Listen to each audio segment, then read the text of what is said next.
नहीं आएगी, तेल की कीमतों के अंदर कमी आएगी तो जाहिर बात है कि गरीब आदमी की मुश्किलात आसान होंगी। और अमन का मतलब यही नहीं होता कि गोलियां चल रही हो तो वो बदअमनी है।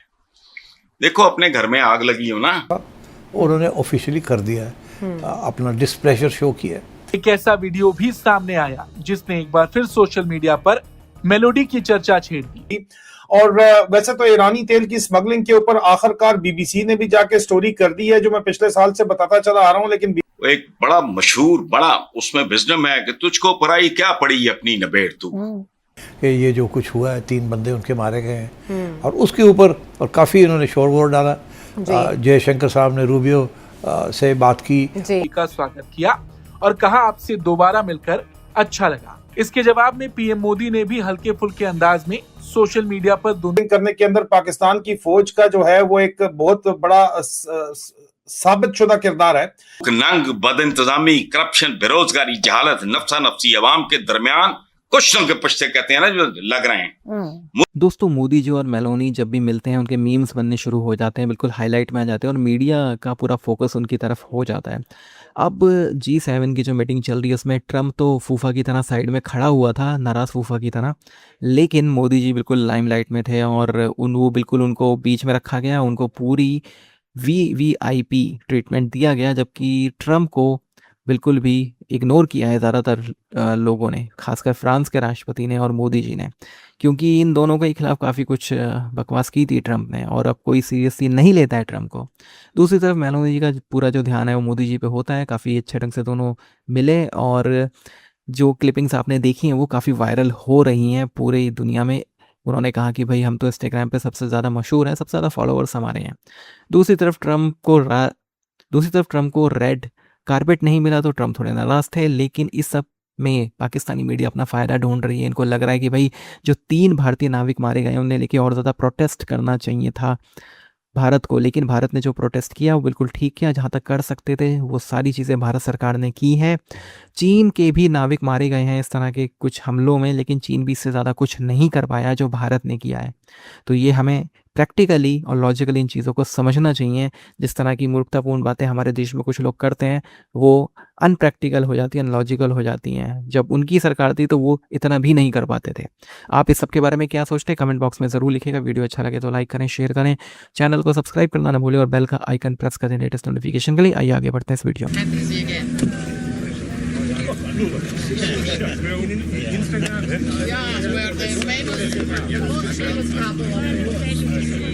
G7 समिट में जहां दुनिया के बड़े नेता युद्ध, व्यापार और वैश्विक सुरक्षा जैसे गंभीर मुद्दों पर चर्चा कर रहे थे, वहीं उसी दौरान एक ऐसा वीडियो भी सामने आया जिसने एक बार फिर सोशल मीडिया पर मेलोडी की चर्चा छेड़ दी।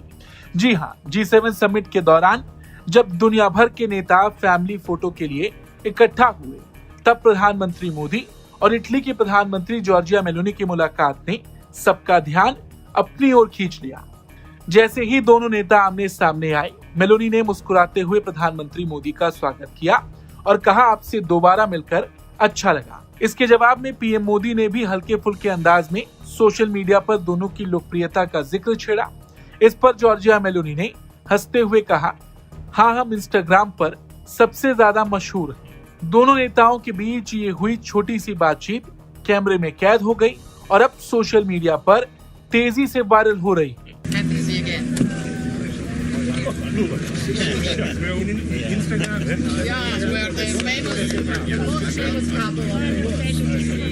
दरअसल पीएम मोदी और जॉर्जिया मेलोनी की हर मुलाकात के साथ एक नाम जरूर चर्चा में आता है और वो है मेलोडी।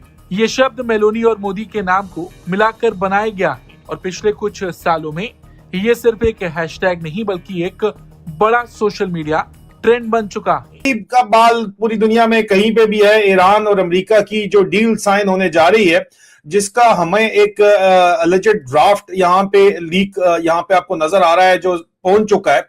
अब इसकी वजह से जाहिर बात है कि ये खुशखबरी तो है, जिंदगी आपकी आसान होगी इसकी वजह से और कीमतों के अंदर कमी आएगी, तेल की कीमतों के अंदर कमी आएगी तो जाहिर बात है कि गरीब आदमी की मुश्किलात आसान होंगी। और वैसे तो ईरानी तेल की स्मगलिंग के ऊपर आखिरकार बीबीसी ने भी जाके स्टोरी कर दी है, जो मैं पिछले साल से बताता चला आ रहा हूं, लेकिन बीबीसी ने यह नहीं बताया कि ईरानी तेल स्मगलिंग करने के अंदर पाकिस्तान की फौज का जो है वो एक बहुत बड़ा साबित शुदा किरदार है, जो मैं उसकी डॉक्यूमेंट्री एविडेंस रिलीज कर चुका हूं। लेकिन इस वक्त क्योंकि ईरान और अमेरिका की डील के ऊपर बातचीत की जा रही है, तो मैं आपको एक तरफ तो उसकी तफसीलात बता दूं और दूसरी तरफ जो पाकिस्तान का डिक्टेटर है फील्ड मार्शल आसिम मुनीर उर्फ मुनीरा मिस्त्री, वो यजीद वक्त भी उसको लोग कहते हैं, वो जो इस वक्त अपने आप को पीस मेकर रोल के ऊपर फौज बेचने की कोशिश कर रही है, उसके ऊपर भी बड़ी पैड़ी हुई है इनके साथ, जो हमारे पास तफसीलात सामने आ रही हैं, जो ईरान वाले खुद भी कह रहे हैं और इंटरनेशनल मीडिया खुल के कह रहा है। हालांकि ये पेड एडवर्टाइजमेंट छपवा रहे हैं जीएचक्यू वाले कि जनाब नहीं, वो कभी डिप्लोमेट ने स्टोरी कर दी कि ओए बल्ले बल्ले हो गई है। कुछ लोग हैं बेचारे जिनको पाकिस्तान का कख नहीं पता, वो एक प्रोफेसर अशोक स्वैन टाइप है, वो बैठे हुए मेरे ख्याल में कहीं पे किसी स्कैंडिनेवियन कंट्री के अंदर, कख उनको पाकिस्तान की समझ नहीं है।